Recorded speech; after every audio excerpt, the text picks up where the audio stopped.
你有冇試過咁樣嘅經歷？喺銅鑼灣或者旺角行到攰晒，諗住入去間裝修到懶係懷舊，充滿所謂香港情懷嘅冰室坐低，諗住叫個沙爹牛麵或者咖喱雞扒飯醫下肚。點知一上台，陣味聞落去死死氣，啲肉咬落去好似橡皮筋咁。最離譜係個芡汁結達達到好似漿糊咁，仲要收你70-80蚊一個午餐。嗰一刻，你望住個碟嘢，再諗下尋日喺深圳食嗰餐熱辣辣、即叫即整嘅小炒，你心入面係咪會即刻湧起一個字：蠢？係啊，我哋今日就係要嚟拆解呢個令無數香港人心淡嘅話題。留港消費係咪真係變咗膠智商稅？好多業界大佬、所謂嘅專家成日出嚟賴，話咩北上熱潮，話咩港人唔愛港，但佢哋從來唔敢望下自己個廚房，唔敢話俾你聽，嗰啲標榜本土味道嘅冰室，其實入面收埋咗幾多預製菜嘅爛醬。我哋首先要搞清楚一個概念，咩叫冰室？以前嘅冰室係有靈魂㗎，師傅凌晨3-4點返嚟煲茶撞茶，個沙爹汁係自己用花生、蝦米、辣椒慢慢炒出嚟嘅。但係你睇下而家2026年前後呢啲連鎖冰室，全香港開到周圍都係，裝修一式一樣，連個味道都好似倒模咁。點解？因為佢哋根本已經唔需要師傅，只需要幾個識得剪開包裝袋、識得冚微波爐或者將個鋁箔袋放落熱水浸熟嘅加熱員。呢啲就係而家搞到全城怨聲載道嘅預製菜。你以為你食緊嘅係新鮮煎出嚟嘅雞扒？錯啦，嗰塊扒可能係3個月前喺東莞或者佛山嘅工廠大批量醃好、炸好，然後真空包裝入雪櫃，送到嚟冰室，個員工只需要攞出嚟叮反熱，或者放入油鑊度過一過油，等佢表面睇落脆厚啲。呢種做法喺業內有個好聽嘅名，叫標準化流程，但喺我哋食客眼入面，呢啲叫呃錢爛賬。點解我要話呢啲係智商稅？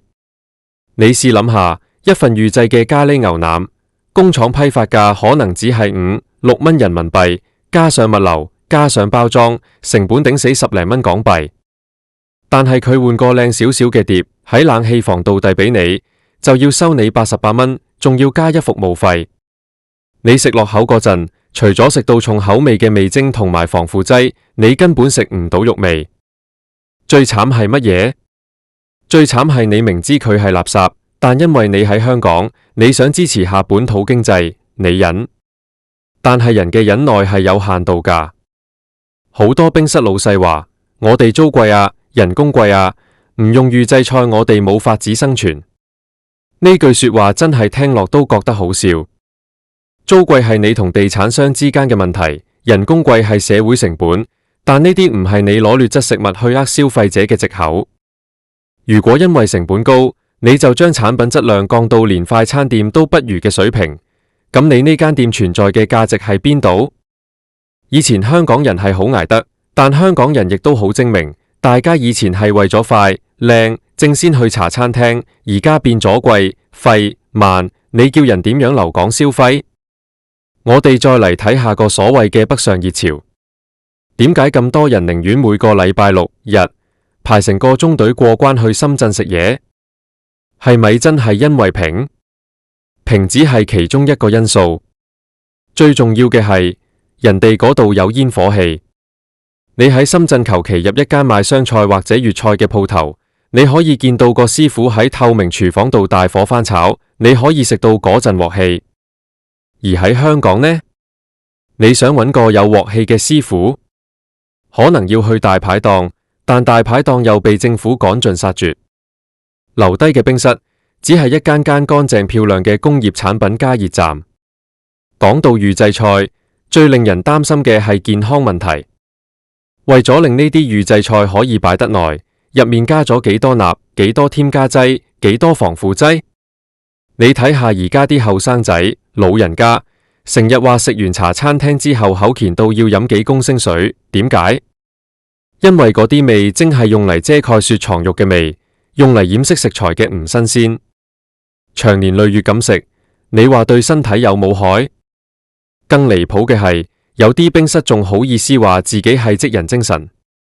佢哋用2030年代嘅行銷手法去包裝一啲甚至唔如2000年代質素嘅食物。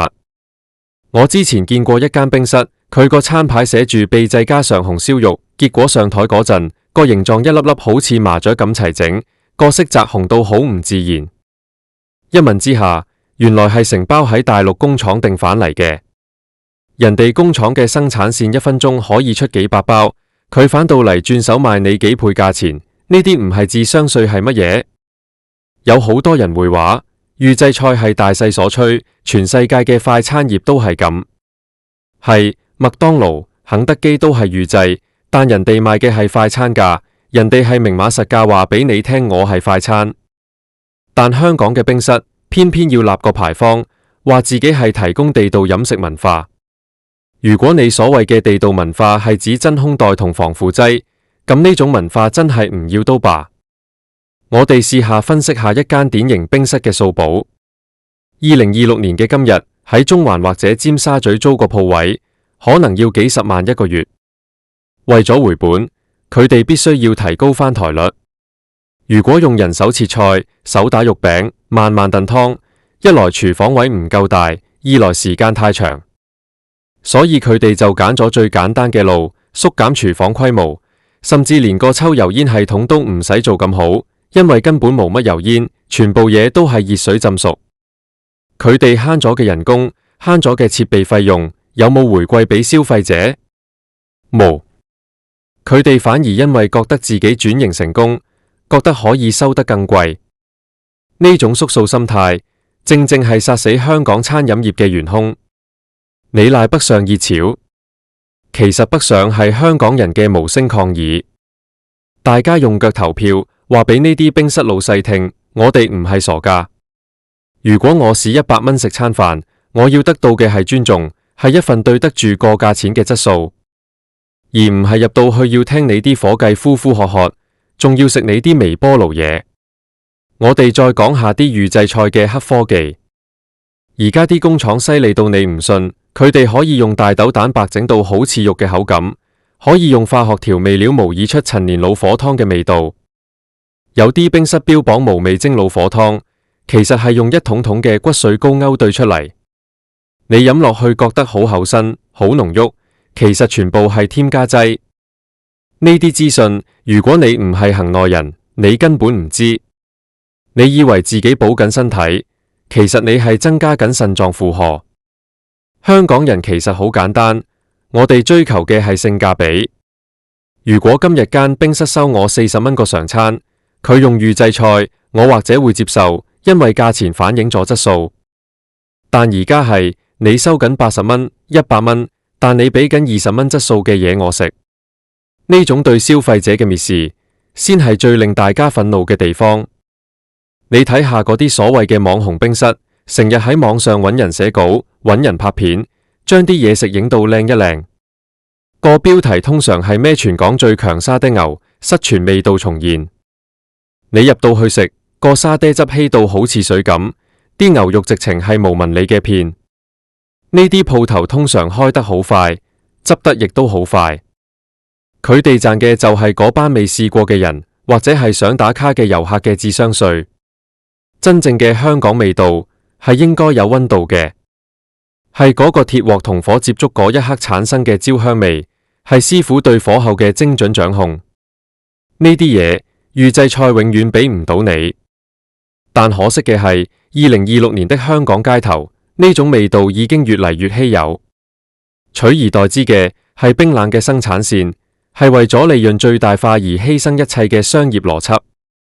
所以我哋唔好再賴啲人返大陸食嘢。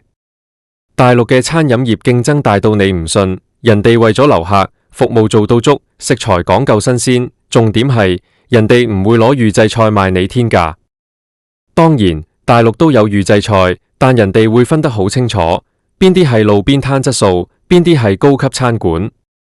而香港而家最混亂嘅地方，就係連鎖冰室將低級嘅食材包裝成中高級嘅消費。我喺度想同嗰啲冰室老細講，如果你哋仲係覺得香港人係老襯，覺得我哋會一直忍受呢啲預製菜爛醬，咁你哋真係錯得好離譜。香港人係好理性嘅，當留港消費嘅成本，包括金錢同埋心理上嘅挫敗感，遠遠超過佢所獲得嘅價值，佢哋就會徹底轉身。而家好多冰室開始搞咩大平賣，或者推出一啲所謂嘅優惠套餐，但其實大家都知，你食材唔改，你個心態唔改，平多10蚊8蚊都係冇用。大家要嘅係一份誠意，係一碟熱騰騰、真材實料嘅乾炒牛河，而唔係一盤喺廠整好、翻熱到一半仲係凍冰冰嘅工業垃圾。如果你問我留港消費係咪交智商稅，我會話：如果你仲係盲目咁去嗰啲廣告打得好勁，但全用預製菜嘅冰室，咁真係交緊智商稅。我哋作為消費者，應該要有自己嘅堅持。如果一間餐廳唔尊重佢嘅食物，我哋就唔應該尊重佢個收銀機。呢場冰室危機其實係反映咗香港成個零售同餐飲業嘅崩壞。當大家只係追求快錢，當租金壓力大到令所有理想都磨滅嘅時候，留低嘅就只有呢啲冷冰冰嘅商業爛賬。我哋唔可以再坐以待斃，唔可以再任由呢啲預製菜侵蝕我哋嘅味蕾同健康。下一次，當你行入一間冰室，見到個餐牌影得太過完美，見到個出餐速度快到唔合邏輯，見到啲肉嘅質地假到好似塑膠咁，請你記住，你手入面嗰幾十蚊係可以用嚟選擇更好嘅嘢。唔好再俾所謂嘅情懷蒙蔽你嘅雙眼。情懷係用嚟回味嘅，唔係用嚟被勒索嘅。我哋香港人值得食得更好，我哋值得擁有一間真正會生火、真正會炒菜、真正會尊重客人嘅餐廳。如果呢啲冰室繼續執迷不悟，咁佢哋被時代淘汰、被北上潮淹沒，都只係遲早嘅事，完全唔值得同情。講真，我哋呢代人見證過香港餐飲最輝煌嘅年代，嗰陣時一碗雲吞麵、一杯奶茶都係藝術品。師傅會因為今日嚿肉唔靚而唔賣，會因為今日茶底煲得唔好而倒咗佢。呢種對品質嘅執着，先至係真正嘅香港精神，而唔係而家咁樣諗住點樣用最平嘅預製菜去呃最多嘅智商稅。所以醒下啦，咪再聽嗰啲所謂嘅救市口號。市場係公平嘅，你俾垃圾人食，人哋就去第二度食。呢個世界無咗邊個都唔會唔得，香港人嘅胃口亦都一樣。如果留港消費變咗一種折磨，咁我哋點解仲要留低消費？呢筆爛賬係時候要算清楚。我哋要話俾全香港嘅餐飲業聽，我哋識分咩叫好嘢，咩叫預製菜。我哋唔係唔願意支持本地生意，但我哋唔支持騙局。如果你想我哋返嚟，請你拆咗嗰啲鋁箔袋，熄咗嗰部微波爐，重新點起你廚房嗰團火。否則，留港消費呢4個字只會繼續成為大家茶餘飯後嘅笑柄，成為一種名副其實嘅智商稅。我哋今日講到呢度，唔係要唱衰邊個，而係想大家睇清個真相。因為得有真相，我哋先至可以有改變。希望有一日，我哋可以喺香港嘅任何一間街角冰室，再次食返嗰陣久違咗嘅真正屬於香港人嘅熱辣辣嘅味道。講到呢度，可能你會問，咁我哋點樣分邊間係用預製菜，邊間係真係即叫即整？其實好簡單。第一，睇出餐速度。如果你個飯3分鐘內就上台，而間鋪頭又坐滿晒人，咁10成9都係預製。第二，睇食材嘅一致性。如果啲肉粒、菜段切到好似機器咁精準，顏色均勻到好似假嘅一樣，咁你就要小心。第三，亦都係最重要嘅，係你過嚟。預製菜嗰種化學味同埋嗰種死鹹，同新鮮食材係天差地遠。我哋每個人嘅消費選擇，其實都係喺度塑造緊呢個城市嘅未來。如果你繼續幫襯呢啲預製菜冰室，你其實係鼓勵緊佢哋繼續咁做。如果你轉去支持嗰啲仲願意辛苦啲、堅持即叫即整嘅小店，雖然可能要等耐少少，雖然可能貴多幾蚊，但你係喺度守護緊香港真正嘅飲食文化。呢場仗唔係單靠政府或者邊個可以打贏，係要靠我哋每一個香港人用我哋嘅荷包去投票。